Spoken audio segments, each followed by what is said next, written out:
Hello students. विज्ञान पथ online coaching के सफलता बैच में आपका हार्दिक स्वागत है। मैं हूं रहमत अली खान। आज मैं क्लास 10th के फिजिक्स के चैप्टर 1 प्रकाश के परावर्तन और अपवर्तन पर प्रकाश डालने वाला हूं। तो देखिए, यह जो टॉपिक है और यह टॉपिक तो है ही, यह किसी चैप्टर का नाम है, यानी कि क्लास 10th के फर्स्ट चैप्टर का यह नाम है क्या? प्रकाश का परावर्तन और अपवर्तन। और इसमें बहुत से महत्वपूर्ण टॉपिक्स आएंगे जो लगभग सभी बोर्ड के लिए उपयोगी ठहरेंगे। बिहार बोर्ड के साथ साथ यह UP board, Rajasthan board, Madhya Pradesh board और ये क्या बोलता है कि हरियाणा बोर्ड इत्यादि के लिए यह काफी उपयोगी ठहरेगा। तो चलिए, इसमें सबसे पहले तो मैं इसका पहला टॉपिक पर आता हूं कि सबसे पहला टॉपिक जो है आपको बताता हूं। देखिए, सबसे पहला टॉपिक पर मैं आता हूं। चलिए, इसमें सबसे पहला टॉपिक है कि प्रकाश। तो प्रकाश क्या है? तो चलिए, प्रकाश क्या है तो इसके बारे में मैं बता देता हूं कि प्रकाश क्या है। तो प्रकाश जो है, सबसे पहला टॉपिक पड़ेगा प्रकाश। तो पहले मैं प्रकाश के बारे में बताऊंगा, उसके बाद से हो जाएगा आपको कौन कि किरणें और किरण पुंज। तो किरणें और किरण पुंज पर प्रकाश डालूंगा, फिर जो है प्रकाश के परावर्तन और उसके नियम। तो खैर, पहले तो मैं इनको देखता हूं कि सबसे पहले प्रकाश, उसके बाद से प्रकाश से संबंधित जितनी बातें हैं पहले इनको मैं समझा लेता हूं, उसके बाद जो है बाकी मैं बताता हूं। तो चलिए, सबसे पहले ये बताना चाहूंगा कि प्रकाश क्या है। तो प्रकाश के बारे में बता देना और समझ लेना काफी आसान है। प्रकाश की परिभाषा आप आसान तरीके से दे सकते हैं। जब प्रकाश की आवश्यकता को दर्शा दिया जाए या प्रकाश की आवश्यकता को आपके सामने प्रायोगिक रूप से प्रदर्शित कर दिया जाए, तो समझ लीजिए कि प्रकाश की परिभाषा आप आसान तरीके से दे सकते हैं और साथ ही साथ दे सकते हैं, लिख सकते हैं और किसी को समझा सकते हैं। तो चलिए, जैसे आप किसी कमरे में बैठे हुए हैं और कमरा चारों तरफ से बंद हो और समझ लीजिए कि वहां विद्युत बल्ब उपलब्ध हो, अचानक लाइट कट जाए और खास करके समय अगर रात वाला है, तो उस समय में लाइट कट जाने के बाद से आप आसपास की वस्तुओं को आसान तरीके से नहीं देख पाएंगे, या कोई भी वस्तु आसपास की हो, या हो सकता है कि दो व्यक्ति थोड़ी दूरी की दूरी पर बैठे हो तो एक दूसरे का चेहरा भी सही से नहीं देख पाएंगे। और सही से क्या, आप देख नहीं पाएंगे।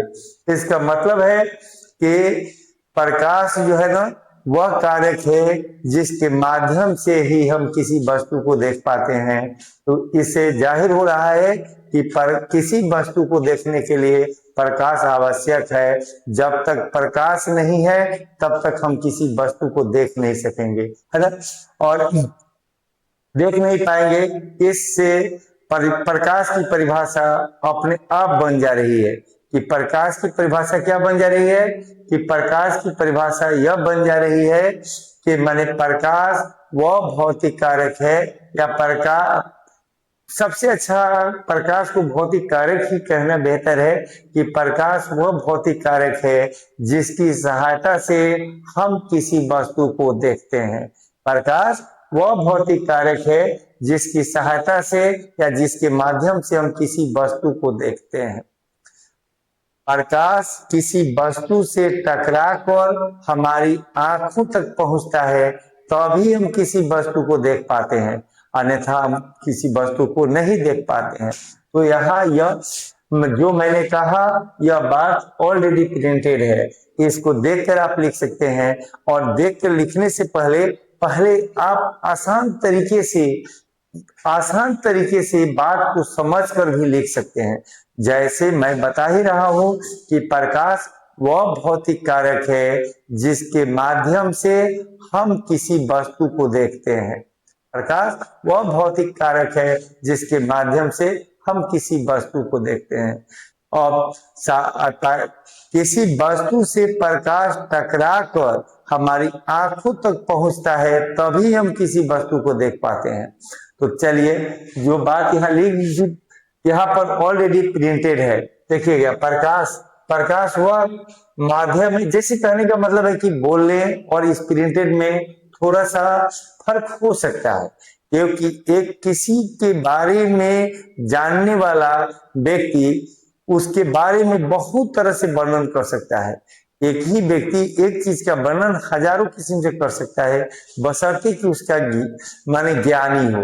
एक ज्ञानी आदमी बैठता है लिखने और बोलने चलता है, तो उसमें क्या होता है, लिखने और बोलने में थोड़ा सा फर्क आ सकता है, लेकिन सबका ये जो होगा केंद्रीय भाव जो होता है एक ही होता है।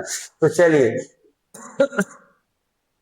प्रकाश वह कारक है, यानी कि प्रकाश वह कारक जहां कह रहे हैं वहां पर यह कहेंगे कि प्रकाश वह भौतिक कारक है जिसकी सहायता से हम किसी वस्तु को देखते हैं। देखिए, प्रकाश वह कारक है, तो वह कारक है या वह भौतिक कारक है जिसकी सहायता से हम किसी वस्तु को देखते हैं। जब प्रकाश वस्तु से टकराकर हमारे आंखों तक पहुंचता है, तभी हम वस्तु को देख पाते हैं, जिसके बारे में मैंने कई बार चर्चा कर दिया। और फिर जो प्रिंटेड है उसको भी मैं बता रहा हूं और उस पर नजर रखते हुए आपको परिभाषा दे रहा हूं, और शायद आपकी भी नजर इस पर होगी ही। अब चलिए, अब देखेंगे प्रकाश के गुण। तो चलिए, प्रकाश के गुण के बारे में आया, तो प्रकाश के गुण, तो प्रकाश जो है ना, एक प्रकाश के गुण में सबसे पहले आया कि प्रकाश एक ऊर्जा है। प्रकाश एक प्रकार की क्या है, ऊर्जा है। प्रकाश क्या है, एक प्रकार की ऊर्जा है। प्रकाश एक प्रकार की ऊर्जा है। देख रहे हैं, प्रकाश क्या है, एक प्रकार की ऊर्जा है। तो प्रकाश एक प्रकार की ऊर्जा है, यह बात सिद्ध करने के लिए एकदम आसान उदाहरण दिया जा सकता है। जैसे अवतल दर्पण की सहायता से प्रकाश को फोकसांतरित कर दिया जाए, और जहां प्रकाश फोकसांतरित होता है वहां किसी दहनशील वस्तु को रखा जाए तो वस्तु जलने लगती है। यूं कह सकते हैं कि प्रकाश को अवतल दर्पण की सहायता से किसी दहनशील वस्तु पर फोकसांतरित करने पर वह वस्तु जल उठती है। इससे यह जाहिर होता है कि प्रकाश एक ऊर्जा है। दूसरा उदाहरण सुन लीजिए कि पौधे में प्रकाश संश्लेषण की क्रिया प्रकाश की उपस्थिति में ही संभव होती है, जो पूरा स्पष्ट कर देता है कि प्रकाश क्या है, एक प्रकार की ऊर्जा है। क्योंकि कोई भी काम करने के लिए ऊर्जा की आवश्यकता होती है, तो यहाँ प्रकाश संश्लेषण जैसी क्रिया करने के लिए प्रकाश की आवश्यकता पड़ रही है।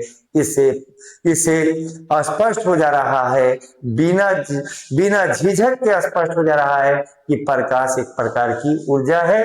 तो यह आपने देखा कि प्रकाश के गुण में पहला जो पॉइंट था क्या था, प्रकाश के गुण में सबसे पहला जो पॉइंट था, प्रकाश एक प्रकार की ऊर्जा है। यह बात मैंने उदाहरण के द्वारा समझा दिया। अब आ गया प्रकाश सरल। तब रहा कि प्रकाश सरल या सीधी रेखाओं में गमन करता है। प्रकाश सरल या सीधी रेखाओं में गमन करता है, इस बात को हम बहुत आसान तरीके से समझा सकते हैं। प्रकाश के मार्ग में किसी अपारदर्शी वस्तु को रखने पर उसकी छाया जो है ना दूसरी ओर बन जाती है। प्रकाश के मार्ग में किसी अपारदर्शी वस्तु को रखने पर उसकी छाया दूसरी ओर बन जाती है। इससे यह जाहिर होता है कि प्रकाश जो है सीधी रेखा में गमन करता है। अब रहा कि तीसरा प्रकाश का गुण हो गया कि प्रकाश एक विद्युत चुंबकीय तरंग है। तो जेम्स क्लर्क मैक्सवेल ने क्या किया कि प्रकाश का वेग, जेम्स क्लर्क मैक्सवेल ने प्रयोगशाला में प्रकाश का वेग कितना निकाला? जेम्स क्लर्क मैक्सवेल ने प्रयोगशाला में प्रकाश का वेग 3 × 10⁻8 मीटर प्रति सेकंड निकाला। इतना वेग विद्युत चुंबकीय तरंग का होता है। इसलिए उन्होंने बताया कि प्रकाश क्या है? एक विद्युत चुंबकीय तरंग। तो प्रकाश का वेग, आखिर प्रकाश का वेग फिर कहाँ होता है? बच्चे के दिल में यह प्रश्न उठ सकता है कि प्रकाश, ऐसे तो प्रकाश के बहुत सारे माध्यम है, तो कौन से माध्यम है? तो देखिए, प्रकाश का वेग जो है, प्रकाश का वेग 3 × 10⁻8 मीटर प्रति सेकंड निर्वात में होता है। यही कारण है कि प्रकाश जो है निर्वात में 3 × 10⁻8 मीटर प्रति सेकंड के वेग से चलता है ना।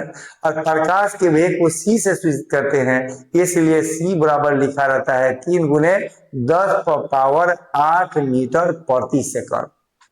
अब चलिए, अभी आ गया क्या कि मतलब फिर अब यह टॉपिक जो है मेरे समझ से बहुत अच्छे तरीके से आपको समझ में आ गई होगी। देखिए, बताया मैंने नहीं कि मतलब प्रकाश का वेग क्या होता है, निर्वात में कितना होता है? प्रकाश का वेग जो है निर्वात में कितना होता है? 3 × 10⁻8 मीटर प्रति सेकंड। देखिएगा, इसीलिए प्रकाश जो है निर्वात में 3 × 10⁻8 मीटर प्रति सेकंड के वेग से चलता है।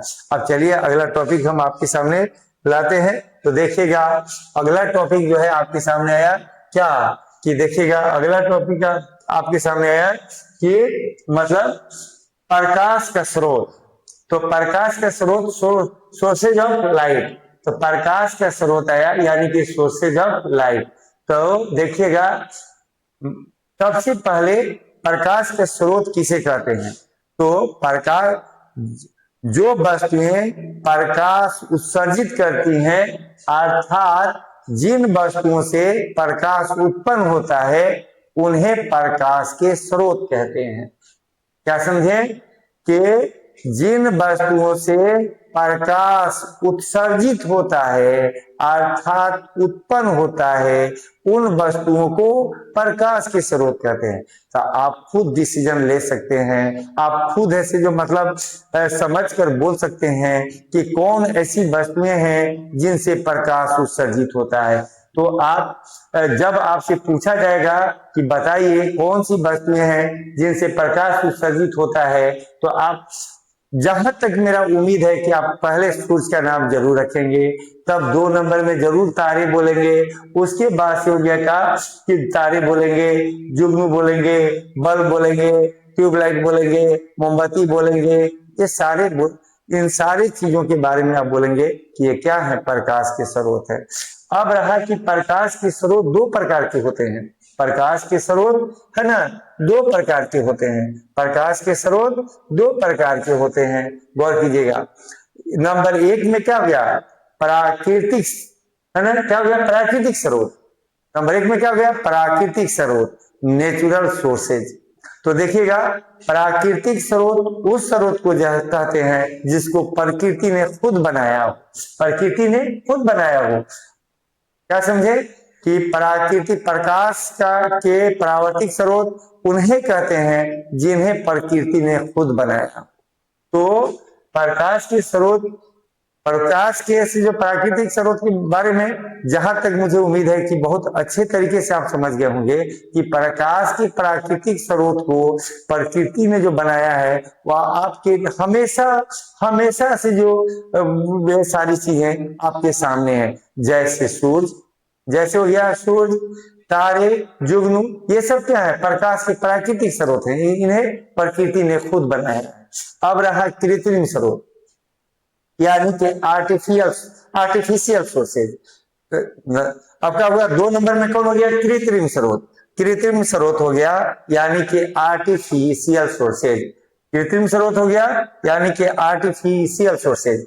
आर्टिफिशियल सोर्सेज में हो गया तो देखिएगा क्या कि मतलब आर्टिफिशियल सोर्सेज यानी कि कृत्रिम सोर्सेज का अर्थ ही हो गया का कि मतलब आर्टिफिशियल सोर्सेज यानी कि कृत्रिम सोर्सेज का अर्थ ही हो गया कि मतलब मानव बनाया हो, जिसको मानव बनाया हो, यानी कि मानव निर्मित स्रोत। तो प्रकाश के वे स्रोत जिन्हें मानव ने निर्मित किया है उन्हें क्या कहते हैं? प्रकाश के कृत्रिम स्रोत कहते हैं। जैसे मोमबत्ती हो गया, जैसे लालटेन हो गया, जैसे विद्युत बल्ब हो गया, ट्यूबलाइट हो गए, ये सब क्या हो गए? ये हो गए प्रकाश के कृत्रिम स्रोत हो गए। तो चलिए अब दोनों को जिनके बारे में मैंने चर्चा कर दिया है, यानी कि लेक्चर दे दिया है, समझा दिया है, तो उस पर आप आसान तरीके से लिख सकते हैं। बाय द वे आपको लिखने में दिक्कत हो तो देख लीजिए, यहाँ ऑलरेडी प्रिंटेड है। प्रकाश का स्रोत, सोर्सेज ऑफ लाइट, कहाँ पर देखिएगा? वे वस्तुएं जो प्रकाश उत्पन्न करती हैं उन्हें प्रकाश के स्रोत कहते हैं। प्रकाश के स्रोत मुख्यतः दो प्रकार के हैं। प्राकृतिक स्रोत, नेचुरल सोर्सेज, ये प्रकृति द्वारा बने होते हैं। दूसरा जैसे सूरज, तारे, जुगनू, है ना, यानी कि फायर फ्लाई। उसके बाद से क्या हो गया? कृत्रिम स्रोत। तो कृत्रिम स्रोत ये मनुष्य द्वारा बनाए जाते हैं, जैसे बल्ब, ट्यूबलाइट, मोमबत्ती, एलईडी लाइट इत्यादि। तो खैर इसके बारे में मैंने बहुत अच्छे तरीके से समझा दिया है। जहां तक मेरा उम्मीद है कि सुनकर ही आप आसान तरीके से लिख सकते हैं। लेकिन अगर बाय द वे कहीं किसी तरह से लिखने में आपको डिफेक्ट हो तो इस पर देख सकते हैं, जो आपको ऑलरेडी प्रिंटेड है। अब चलिए इसके अगले टॉपिक पर हम लोग आते हैं। अगले टॉपिक पर आते हैं, देख लीजिएगा। तो अगले टॉपिक पर हम लोग आते हैं, देखिएगा। अगला टॉपिक जो हो गया हमारा अगला टॉपिक जो हमारा हो गया प्रदीप्त पदार्थ, है ना।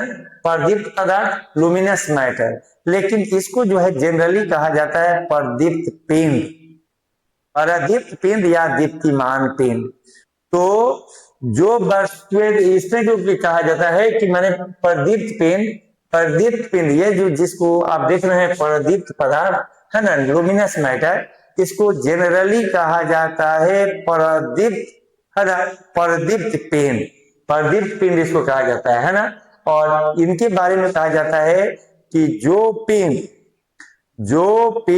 स्वयं प्रकाश उत्सर्जित करते हैं, या जो पिंड प्रकाश उत्सर्जित करते हैं, है ना, जो पिंड प्रकाश उत्सर्जित करते हैं उन्हें हम कहते हैं प्रदीप्त पिंड या दीप्तिमान पिंड, है ना। उसे दीप्तिमान पिंड भी कहते हैं। जैसे हो गया का, जैसे हो गया सूरज हो गया, है ना, सूरज हो गया, जलता हुआ विद्युत बल्ब हो गया, है ना, ये जलती हुई ऐसे जो मोमबत्ती हो गई, जलता हुआ लालटेन हो गया, देख रहे हैं। इसके बारे में यहाँ ऑलरेडी जो है यह जो है प्रिंटेड है। प्रदीप्त यहाँ प्रदीप्त पदार्थ लिखा हुआ है, इसी को प्रदीप्त पिंड या प्रदीप्त वस्तुएं कहते हैं। जो पदार्थ प्रकाश उत्सर्जित करती है ना, उन्हें क्या कहते हैं? प्रदीप्त वस्तुएं कहते हैं। या जो पदार्थ प्रकाश उत्सर्जित, है ना।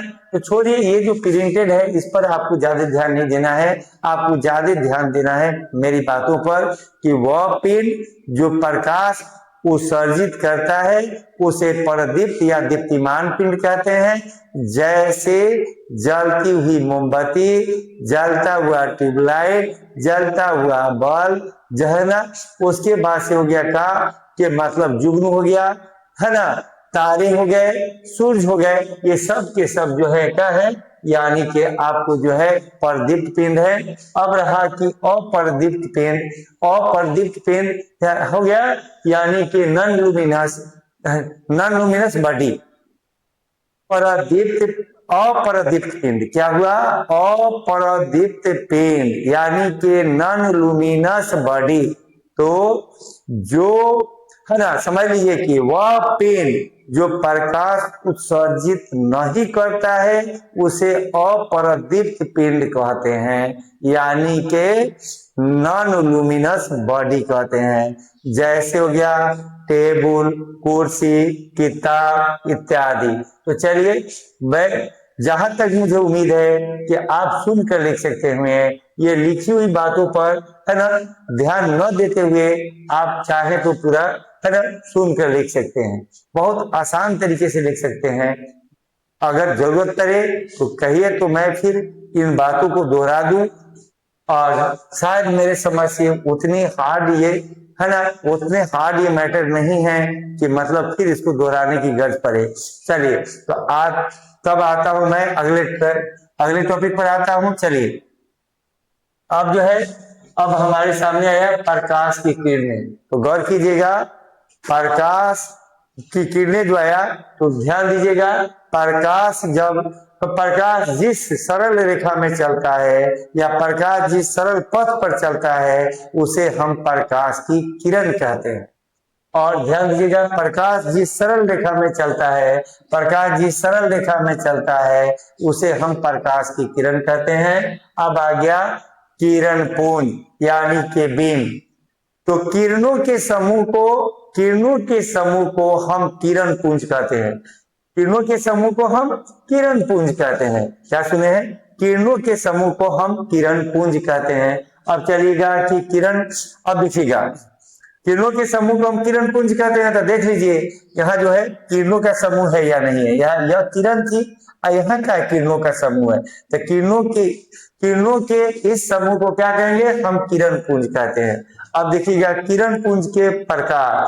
तो किरण पुंज के प्रकार तो हो गया क्या? किरण पुंज के प्रकार, तो किरण पुंज 3 प्रकार के होते हैं। नंबर 1 में हो गया समांतर किरण पुंज यानी कि पैरेलल बीम। नंबर 1 में क्या हो गया? समांतर किरण पुंज यानी कि पैरेलल बीम। तो यह जो है किरण पुंज का जो मैंने उदाहरण दिया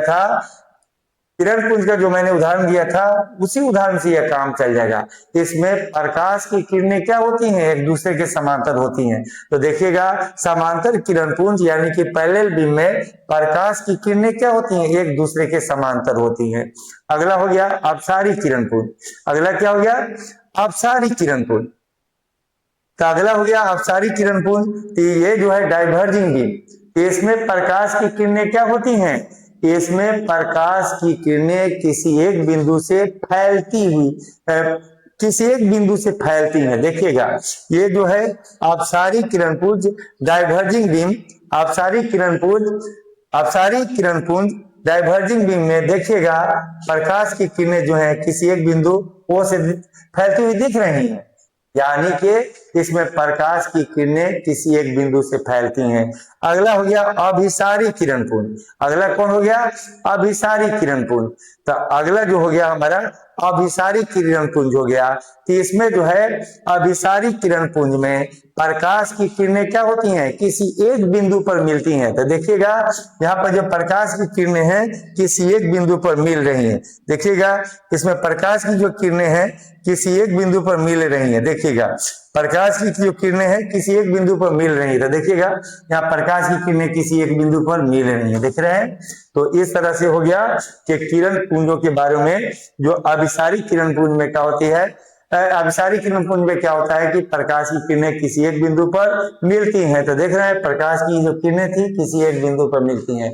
तो बस इन्हीं बातों के साथ मैं आज का वीडियो समाप्त करता हूं। फिर चलिए मैं अगला वीडियो में आपसे मिलता हूं। धन्यवाद।